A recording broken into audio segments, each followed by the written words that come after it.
I had a question yesterday pop up during one of my consultations. And the question was, how does meditation help resolve codependence? This channel is Meditation Amsterdam. My name is Pablo. And today I want to get into some of the less understood or less well-known effects and the role that meditation can play in the resolution of the condition of codependence.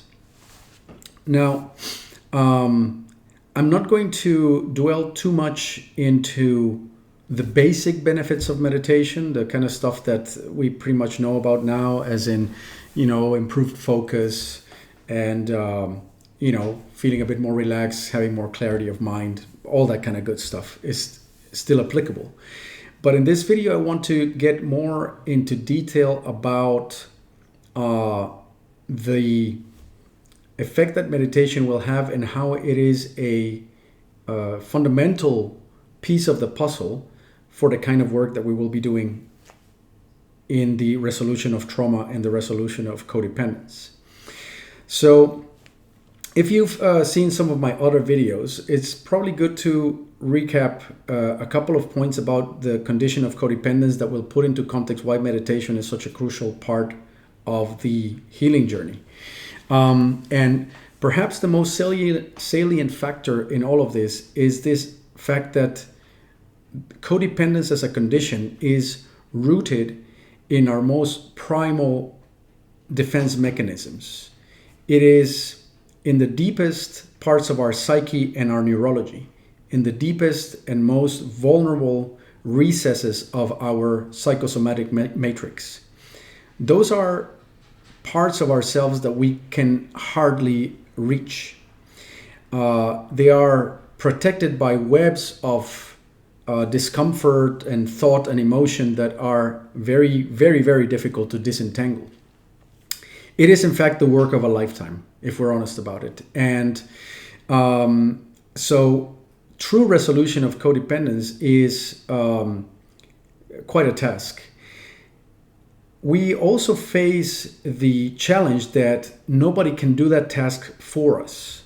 So as much as we can read about it, inform ourselves about it, and have coaching or assistance of knowledgeable people who can take you through that process and guide you to the process, it is nevertheless your mind that will be doing the task at hand. It will be your mind clarifying itself and disentangling itself so that it can operate in a much healthier and better way.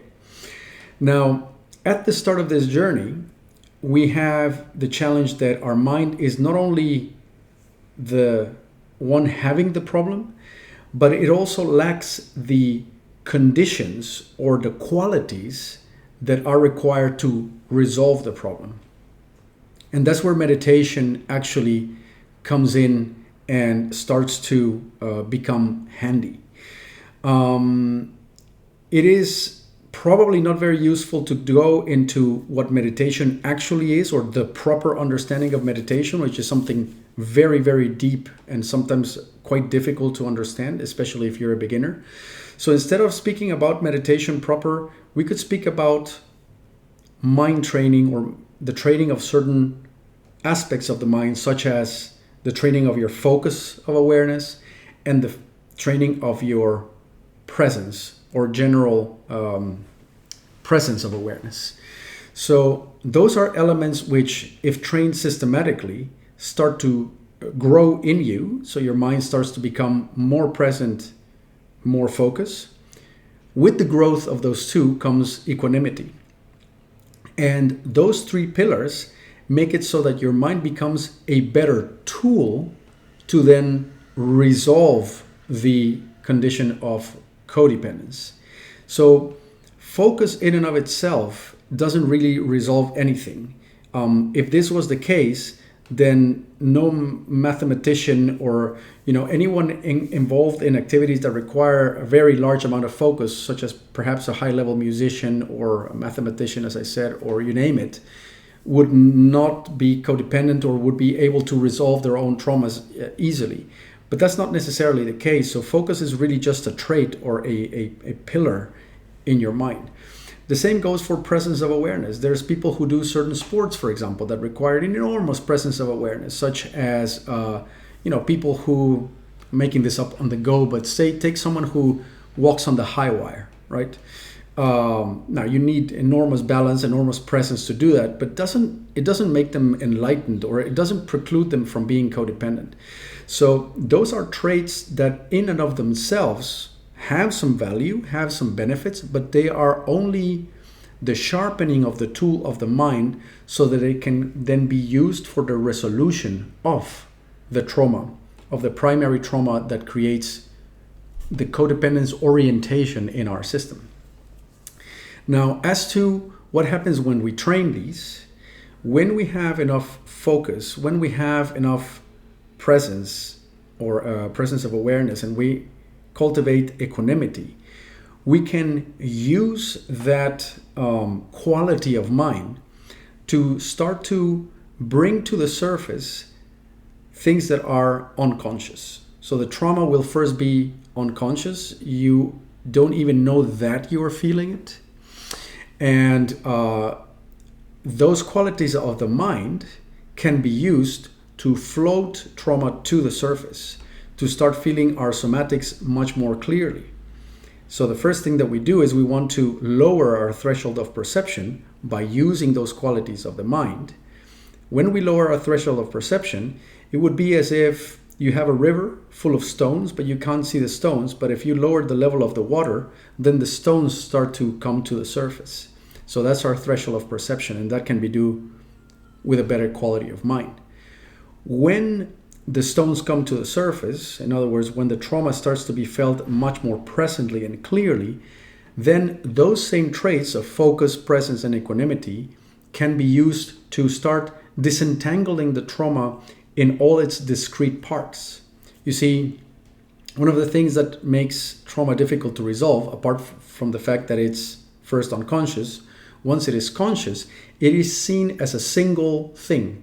It is seen as a monolithic problem. But with a cultivated mind, a mind that has been practicing meditation, that seemingly monolithic problem that is unsurmountable can be very clearly separated in all its little components. It has somatic components, it has emotional components, it has narrative components. And when we separate those components, we come to realize that what appears to be a great problem is nothing but the collection of things that we had never seen clearly. And that just becomes perfectly apparent to a mind that has been doing the work of cultivation.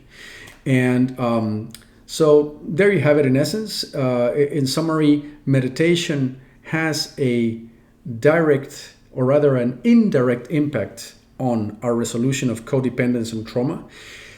In and of itself, it doesn't do it, but it is, I believe, a crucial component, especially if you want to take charge of your own healing journey and your own healing process, in which only really your mind can be the one that resolves itself. No one can do it for you. So that is it for today, in essence. I hope that you find the message helpful. Very curious to what you have to say about it, so do share it in the comments section. And as usual, if you think that this is valuable content, others may also benefit from it, and you're liking the video, subscribing to the channel, and sharing this content with others helps that become more widely available. I'll be back with more videos soon, and thanks for listening. Cheerio and bye-bye.